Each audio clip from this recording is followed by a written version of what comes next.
எல்லாருக்கும் காலை வணக்கம். ரொம்ப ரொம்ப ரொம்ப ரொம்ப நாள் கழிச்சு இன்னைக்கு தான் ஒரு ஃபுல் வீடியோ போடுறதுக்கே எடுக்கிறேன். எப்படியும் ஒரு 3 வாரம் முடிஞ்சக்குள்ள 3 வாரம் ஆயிடுச்சு. எதுக்காக போடலைன்னா ஒரு சும்மா சின்ன விஷயத்துக்காகலாம் போட வேண்டாம், ஒரு ஃபுல் வீடியோவாக லென்த்தாக பேச வேண்டாம் அப்படிங்கிற ஒரு எண்ணத்தை மைண்டில் விதைச்சதுனால போட முடியல. அது நல்லா விதை வச்சது கூட இன்னும் ஃபுல் வீடியோ எடுக்கவே இல்லை நாங்கள். சரி, அது முளைச்சி வந்ததுக்கப்புறம் எந்தெந்த ஸ்டேஜில் இருக்குது அப்படின்னு சொல்லிட்டு மாடி தோட்டத்தை உங்களுக்கு காட்டலான்னு சொல்லி வெயிட்டிங்கில் வச்சுருக்கோம். இன்றைக்கான வீடியோ எதை பற்றினா, ப்ரெக்னெண்ட்டாக இருக்கும் போது பித்தப்பையில் கல் இருக்குன்னு சொன்னாங்களா, நான் கூட ஒன்று அழுதனே. அதை தான் டெஸ்ட் பண்ணி பார்க்க போகிறோம்.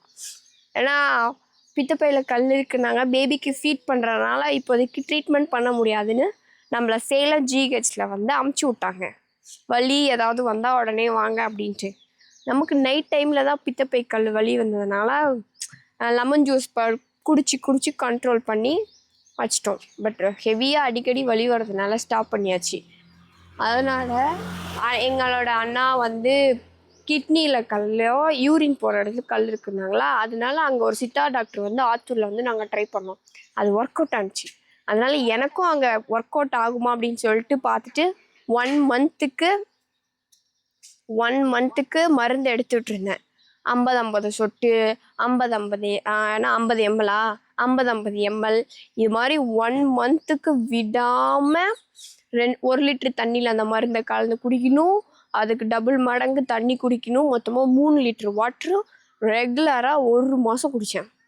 இதில் என்னென்ன இன்டேக் எடுத்துக்கூடாதுன்னா, தேங்காய் ஐட்டமு, வேர்க்கடலை, நான்வெஜ்ஜு, முட்டை, அப்புறம் பீன்ஸு, அந்த தானிய வகை பீன்ஸு, மொச்சக்கடலை, கொண்டக்கடலை, அந்த மாதிரி இதெல்லாம் எடுத்துக்கூடாதுன்னு சொன்னாங்கன்ட்டு அது எல்லாமே ஃபுல்லாக 1 மந்த்துக்கு கண்ட்ரோல் பண்ணி ஒரு ஸ்ட்ரிக்டாக மருந்து குடித்தேன்.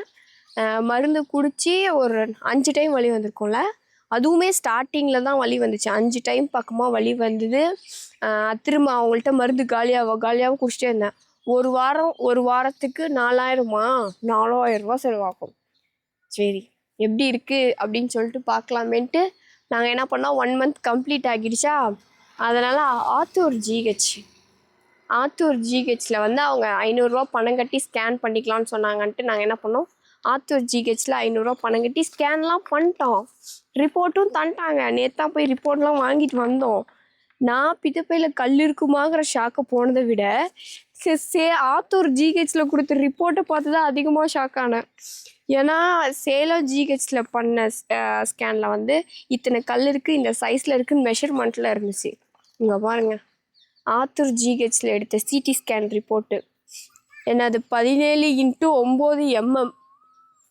என்னடா இது ஒரு கால்குலேஷனாக இருக்குது, ஒரு வேளை மருந்து கொடுத்ததில் அதிகமாகிடுச்சா அப்படிங்கிற பயம் வந்துருச்சு. சரி, அங்கே இருக்கிற டாக்டர்கிட்ட போய் காமிச்சேன். இவங்க அங்கே இருக்கிற டாக்டருக்கே புரியல. அதில் தான் பாருங்கள் கிறுக்கி வச்சுருப்பாங்க பெண்ணில். இது என்னன்னு போய் மெஷர்மெண்ட் கரெக்டாக எடுத்துகிட்டு வாங்க. இங்கே பாருங்க, இது என்னன்னு சொல்லிட்டு தெளிவாக மெஷர்மெண்ட் எடுத்துகிட்டு வாங்க. 17x9 mmன்னு போட்டிருக்காங்க அப்படின்னு சொல்லிட்டு எம்எம்லேயும் சென்டிமீட்டர்லேயும் கேட்டுவாங்கன்ட்டு எங்களை அமுச்சு விட்டாங்க. அங்கே போயிட்டு சிடி ஸ்கேன் பண்ணுறவங்கள்ட்ட கேட்டோம்னா, பித்தப்பையில் கல் இருக்குது, அதுக்கான ரிப்போர்ட்டு இந்த சைஸில் இருக்குது அப்படின்னு சொன்னாங்க. அண்ணா, பித்தப்பையில் கல் இருக்கிறது எங்களுக்கு தெரியும்ண்ணா, நாங்கள் சொல்கிறோம் இது மாதிரி மருந்து குடிச்சிட்ருக்கேன், எப்படி இருக்குன்னு பார்க்கலான்னு தான் வந்திருக்கோன்னு. பித்தப்பையில் கல் இருக்குங்கிறது தான் அதாம்மா அந்த ரிப்போர்ட்டா, அதுதான் எங்களுக்கே தெரியுமே. அது எந்த சைஸில் இருக்குது, மருந்து குடித்ததுனால கரைஞ்சிருக்கா இல்லையா அப்படிங்கிறதான் நாங்கள் பார்க்க வந்தோம்.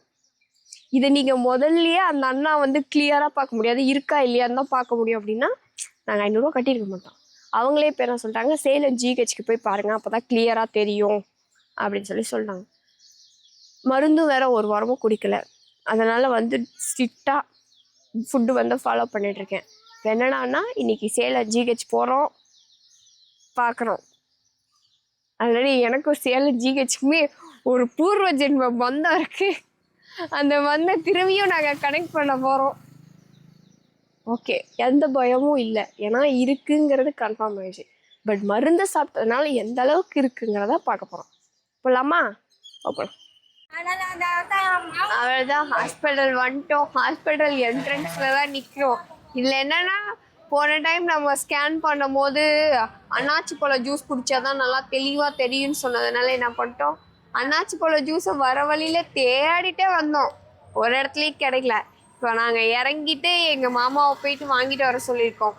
இப்போலாம் வந்து என்னன்னா ஓபிக்கு பயப்படவே தேவையில்ல, ஆன்லைன்லேயே ஓபியை போட்டு ரிலாக்ஸாக இருக்கும். ஜூஸ் வந்தோடனே வாங்கிட்டு உள்ளே போவோம். இப்போ என்ன ரூல்ஸ் போடுறாங்கன்னு தெரில. அப்போது வந்து என்ன சொன்னாங்கன்னா, பேபி இருக்கிறப்போ அன்னாச்சி பழ ஜூஸ் குடித்தாதான் நல்லா தெளிவாக தெரியும். நாங்கள் அதனால் வாங்கிட்டு போகிறேன், பார்க்கலாம். ஹாஸ்பிட்டலுக்குள்ளே வந்தாச்சு, வரத்துக்கே பயமாக இருக்குது. சரி பார்க்கலாம். அத்தை அதுங்காட்டி யாரோ தெரிஞ்சவங்க அத்தைக்கு, அதனால் அத்தை பார்த்துட்டு பேசிகிட்டு இருக்காங்க. சரி ஜூஸ் வந்தோடனே வாங்கிட்டு உள்ளே போகலாம். நாங்களும் அன்னாச்சி பழ ஜூஸ்க்கு எங்கள் மாமாவை போயிட்டு வர சொன்னோம். 9:30 தான் அன்னாச்சி பழ ஜூஸே போடுவாங்களாம். அது என்னன்னு தெரில, அந்த ஜூஸுக்கு மட்டும் ஒரு ஸ்பெசிஃபிக்காக டைம் நோட் பண்ணி வச்சுருக்காங்க. மீதி ஜூஸ்லாம் இருக்குது, அது மட்டும் இல்லை. போன டைம் இங்கே தான் வந்து எம்ஆர்சிபி எடுத்தோமா, ஸ்கேன் எடுத்தோம். உள்ளே போயிட்டு அவங்க என்ன சொல்கிறாங்கங்கிறது பார்க்கலாம். மலரும் நினைவுகள் தான். இங்கே தான் நின்று அழுதேன், வெறும் வயித்தோட இருக்கேன், பசிக்குதுன்னு. அங்கே தான் உட்காந்து ஸ்கேன் பண்ணி கொடுத்துட்டு சாப்பிட்டேன். பார்க்கலாம். அங்கே எப்பயுமே இங்கே வேறு கூட்டமாக கிடக்கும். நாங்கள் என்ன நினச்சோம், எங்கள் ஊர் ரெஃபரன்ஸை காட்டி சரி ஸ்கேன் எடுத்துகிட்டு ரிப்போர்ட் எப்படி நாளைக்கு வர சொல்லுவாங்க, நாங்கள் ஒரு பிளானில் வந்தோம். நீங்கள் இந்த மாதிரி ஒரு பிளானில் வருவீங்களான்னு என்ன பண்ணிட்டாங்க, ரிப்போர்ட் வாங்குகிற இடத்துல இங்கே இருக்கிற டாக்டரு எழுதி கொடுக்கணுமா ஸ்கேன் பண்ணுங்க அப்படின்னு சொல்லிட்டு. அப்போ தான் அவங்க பில்லிங் போட்டு ஸ்கேனுக்கு கூட்டிகிட்டு போவாங்களாம். அதனால் அங்கேருந்து கண்ணாடி மாளிகைக்கு இப்போ அந்த டாக்டரை 3rd ஃப்ளோரோ 4th ஃப்ளோரோன்னு சொன்னாங்க. அவங்களும் இப்படி தான் சொன்னாங்க, 3rd ஃப்ளோரோ 4th ஃப்ளோரோன்னு. அங்கே அப்பாயின்மெண்ட்டு போட்டு டாக்டரை பார்த்துட்டு அதுக்கப்புறம் ஸ்கேன் பண்ண வரணும். என்னமோ போட்டிருக்கு, எனக்கு பயமாக இருக்குது, கரெக்டாக வரமோ இங்கேருந்து தான் நினைக்கிறேன். பார்த்துட்டு வந்துடுறேன். நாங்களே ஒரு கன்ஃபியூஷனில் வரோம். முருகர் புண்ணியத்தில், ஐயோ முருகா உன் புண்ணியம் எப்பயும் எனக்கு இருக்கணும்ப்பா. அவர் புண்ணியத்தில் இது வரைக்கும் இருக்கிறதே எனக்கு பெட்டர் அப்படின்னு நான் ஃபீல் பண்ணுறேன். இல்லாமலாம் இருக்காங்க, அதெல்லாம் அவங்களோட லக்கு இருக்குது எனக்கு. ஆனால் மித்தவங்களோட எனக்கு பெட்டர் முருகர் இந்த இதில் எனக்கு வச்சுருக்காரு. ஏன்னா வர வழியில் ஒரு பொண்ணு பார்த்தேன். அந்த பொண்ணு என்னை கூப்பிட்டு பேசினாங்க. அக்கா நீங்கள் வீடியோ போடுறீங்க தானே அப்படின்னு கேட்டாங்க. ஆமாப்பா அப்படின்னா, உங்களுக்கும் பித்தப்பையில் கல் இருக்குன்னு தானே சொன்னாங்க, என்ன பண்ணீங்க அப்படின்னு சொல்லி கேட்டாங்க. நான் இருந்துட்டு என்ன மாதிரி வலி தான் இருக்குன்னு சொல்லிட்டு லெமன் ஜூஸ்லாம் குடிங்கன்னு சொன்னேன். ஆனால் அந்த பொண்ணுக்கு வந்து பித்தப்பையில் கல் குழந்த பிறந்ததுக்கப்புறம் தான் இருக்கா, வலி வந்துகிட்டே இருக்குன்னு ஆப்ரேஷன் பண்ண சொல்லிட்டாங்களாம். இல்லாமல் கிட்னிலையும் கல் வந்துருச்சா. பொண்ணு வலியில் துடிச்சிட்டு இருந்துச்சு. ஃபஸ்ட்டு நாங்கள் வரும்போது ஒரு பையன் இருந்தாங்க. ஓபி ஆன்லைனில் போயிட்டோன்னோ சரி உட்காருங்கன்னு சொன்னாங்க. ரெண்டாவது ஒரு சிஸ்டர் வந்தாங்க. சரி எல்லோரும் போய் என்னன்னு கேட்குறாங்களே அப்படின்னு சொல்லிட்டு நாங்களும் போய் எங்களோட ஒப்பீனியனை கேட்டோம். இது மாதிரி ஸ்கேனுக்காக தான் வந்தோம், எழுதிட்டாங்க அப்படின்னு சொல்லிட்டு. அவங்க என்ன சொன்னாங்கங்க, ஓபி இருந்தால் ஆன்லைன் ஓபி இருந்தால் போதுமான்னு கேட்டாங்க. போதும்னாங்க. என் ஹஸ்பண்டே டாக்டர் பார்க்க இதுவே போதுமா இல்லை வேறு ஏதாவது வேணுமா அப்படின்னு சொல்லி கேட்டப்போ, ஸ்கேன் எழுதி வாங்கணுமான்னு ஹஸ்பண்ட் கேட்டாங்க. அவங்களே எழுதி கொடுப்பாங்கன்னு சொன்னாங்க. அதுக்கப்புறம் கொஞ்ச நேரம் இருந்தோமா, அதுக்கப்புறம் நோட் இருந்தால் தான் டாக்டர் அதில் ஸ்கேனுக்கு எழுதி தருவாங்களாம்.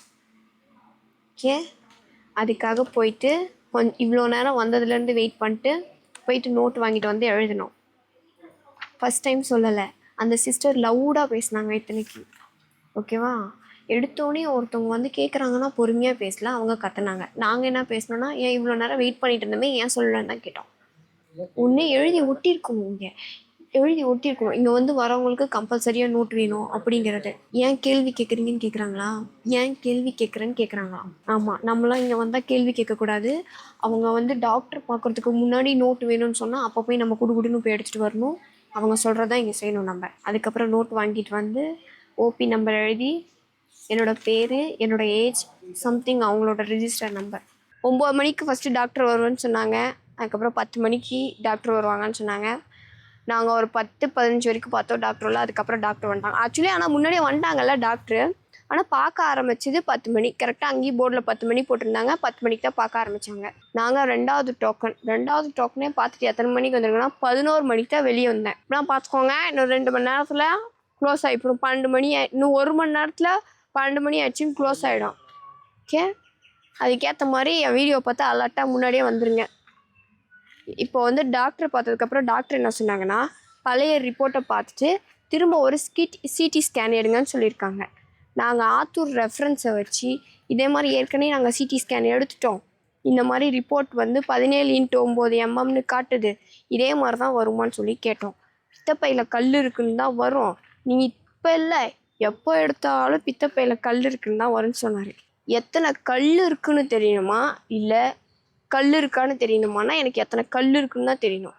கல் இருக்குன்னு ஏற்கனவே எனக்கு தெரியும். அதை சிடி ஸ்கேனை 1500 போட்டு நான் ஏன் பார்க்கணும்? இப்போ என்ன பண்ணுறது? எனக்கு ஒரே குழப்பமாக இருக்குது, பசி மயக்கமாக இருக்குது. ஹாஸ்பிட்டல்லே பாதி தூக்கத்தை போட்டேன். இனிமேல் நான் அப்பயே சொல்ல, எனக்கு இங்கே வந்தாவே பிபி சுகர் அல்சர் எல்லாமே வந்துடும். நான் கேட்டது ஒன்று, அவங்க சொல்கிறது ஒன்று. அங்கே எடுத்த சிடி ஸ்கேன் ரிப்போர்ட்டு தான் இங்கேயும் இருக்குன்னா, நான் வந்தது எம்ஆர்சிபி எடுக்க. எம்ஆர்சிபி தானே, அதில் தான் பித்தப்பையோட கல் வந்து இந்த சைஸு இத்தனை கல் இருக்குன்னு சொல்லி தெரியுது. சிடி ஸ்கேனில் தெரியல. நான் எம்ஆர்சிபி எடுக்க இங்கே வந்தேன். அவங்கக்கிட்ட கேட்டால் மாசமாக இருக்கும்போது பார்த்தது இது, இப்போ நீங்கள் சிடி ஸ்கேன் தான் எடுக்கணுங்கிறாங்க. வேறு ஏதாவது சொல்யூஷன் இல்லை இந்த இடத்துக்கு போங்க நான் கரெக்டாக சொல்லுவாங்க அப்படின்னு ஏதாவது இருந்தால் சொல்லுங்கள், நான் ட்ரை பண்ணி பார்க்குறேன். பண்ணாமலாம் இருக்க மாட்டேன். அடுத்த ஒரு வீடியோவில் பார்க்கலாம். சுற்றி பார்க்க போகிறோம் அடுத்த வீடியோவில்.